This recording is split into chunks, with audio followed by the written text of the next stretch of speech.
Hello guys, welcome back to my YouTube channel education with VK. तो guys, आज से हम लोग अपने इस चैनल पर क्लास 10th की कंप्लीट मैथ सॉल्व करवाने वाले हैं। तो इसलिए गाइस, आप लोग हमारे चैनल को सब्सक्राइब कर लीजिए।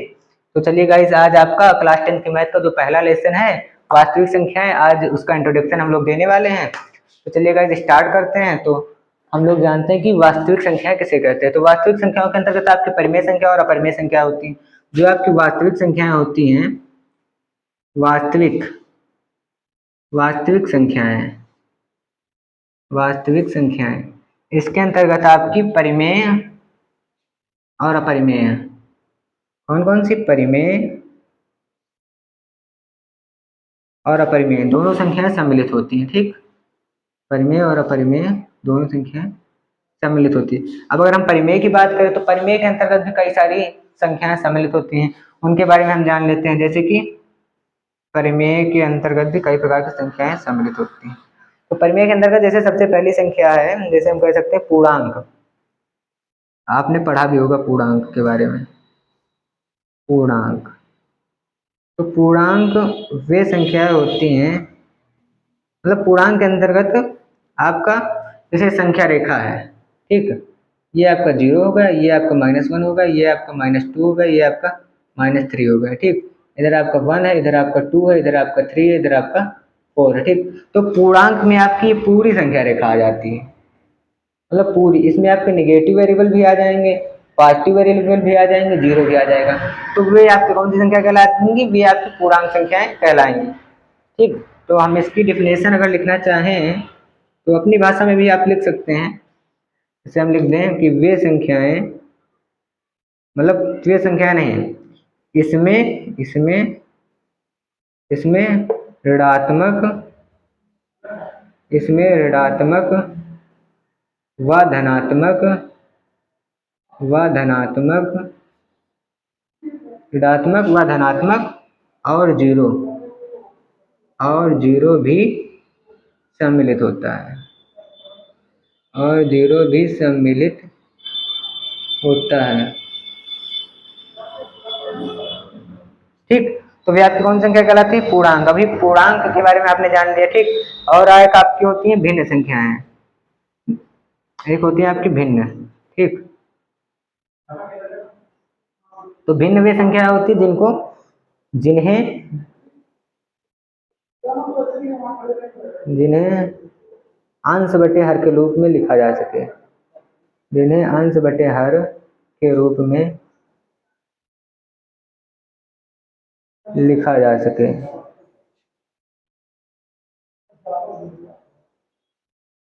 ये कौन संख्या होती है? आपकी भिन्न संख्या होती हैं। और परिमेय संख्याओं के अंतर्गत आपका पूर्णांक हो गया, भिन्न हो गया, और आपके इसके अंतर्गत सम्मिलित होती हैं ऋणात्मक पूर्णांक। मतलब इसके अंतर्गत आपकी एक संख्या सम्मिलित होती है जिनको हम लोग क्या कहते हैं? ऋणात्मक संख्या। कौन सी? ऋणात्मक ऋणात्मक संख्या,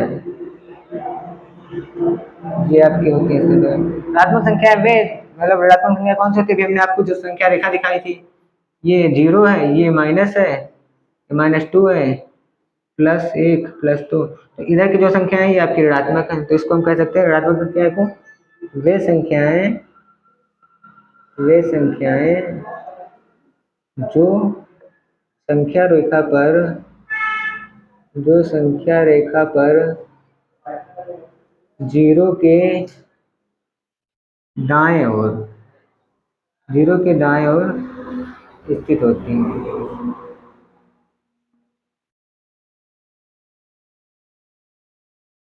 वे आपकी कौन सी संख्या होती है? वे आपकी होती है ऋणात्मक संख्या, यानी ऋणात्मक पूर्णांक। ठीक, और हम इसके मतलब परिमेय संख्या के अंतर्गत एक और संख्या आती है जिसको हम लोग कहते हैं पूर्ण संख्याएं। इसके अंतर्गत एक और प्रकार की संख्या आती है जिसको हम लोग कहते हैं पूर्ण संख्याएं। ठीक, तो पूर्ण संख्याएं वे होती हैं जो 0 से शुरू होती हैं। वे संख्याएं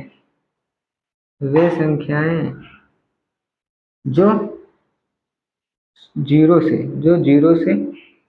शुरू होती हैं।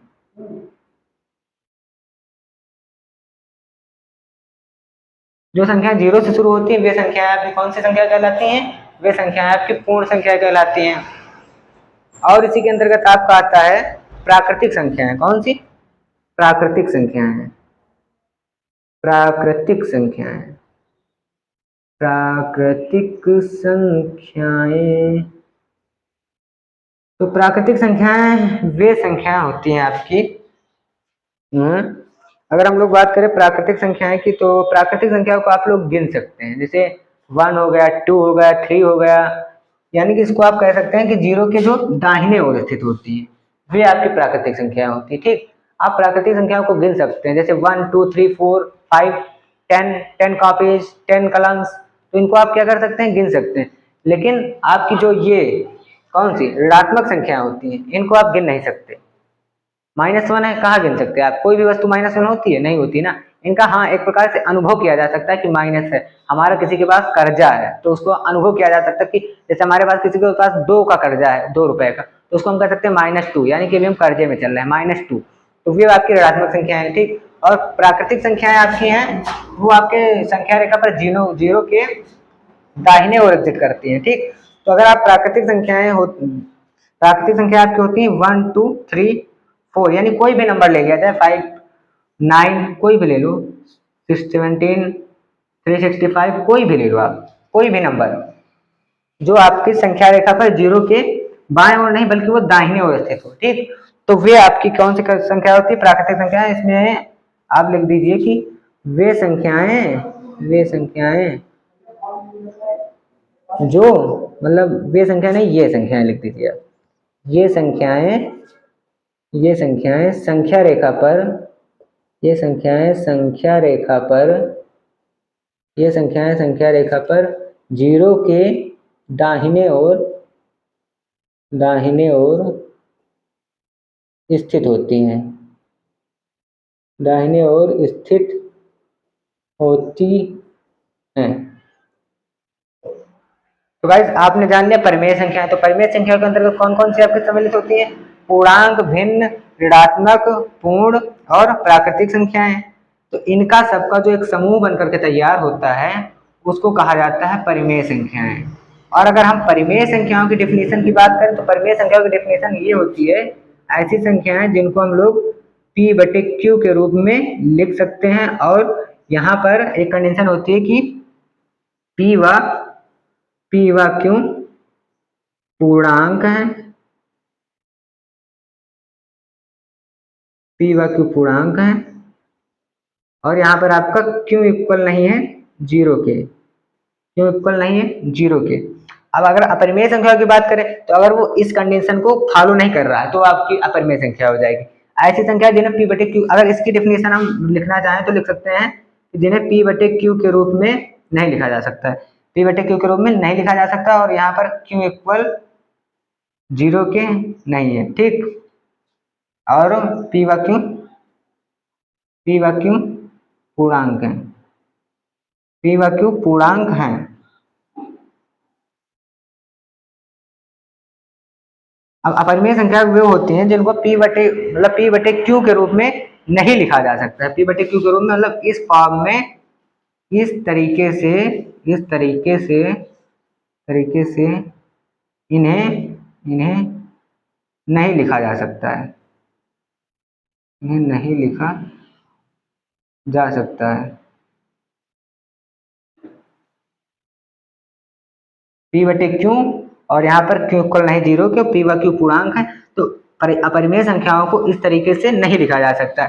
और अगर आपका परिमेय संख्या होगी तो वहां पर लिखा जा सकता है, P/Q के रूप में उनको लिखा जा सकता है। और यहाँ पर भी एक कंडीशन होती है, P व Q पूर्णांक है, ठीक, और Q इक्वल नहीं होता जीरो की। वही सेम चीज इधर में मैंने लिखी है, लेकिन इसकी डेफिनेशन में आप लास्ट में, मतलब डेफिनेशन पूरी परिमेय संख्या की, मतलब अपरिमेय संख्याओं की डेफिनेशन में आप पूरी परिमेय संख्याओं की डेफिनेशन लिख सकते हैं, और लास्ट में लिख दीजिए कि जिन संख्याओं को इस रूप में नहीं लिखा जा सकता है वे अपरिमेय संख्याएं कहलाती हैं। तो गाइस आपको अपरिमेय संख्याओं के बारे में पता चल गया होगा और परिमेय संख्याओं के बारे में पता चल गया होगा। तो ये गाइस आपका वास्तविक संख्याओं का पहले चैप्टर का इंट्रोडक्शन था। और आगे गाइस हम लोग पहली प्रश्नावली एक्सरसाइज 1.1 को सॉल्व करने वाले हैं। अगर आप लोगों को वीडियो अच्छी लगी हो तो वीडियो को एक लाइक तो करना बनता ही है, और चैनल को साथ में सब्सक्राइब जरूर कर दीजिए। तो चलिए गाइस हम मिलते हैं आपको अपनी एक्सरसाइज 1.1 सॉल्व करवाते हुए। तब तक के लिए धन्यवाद। जय हिंद, वंदे मातरम।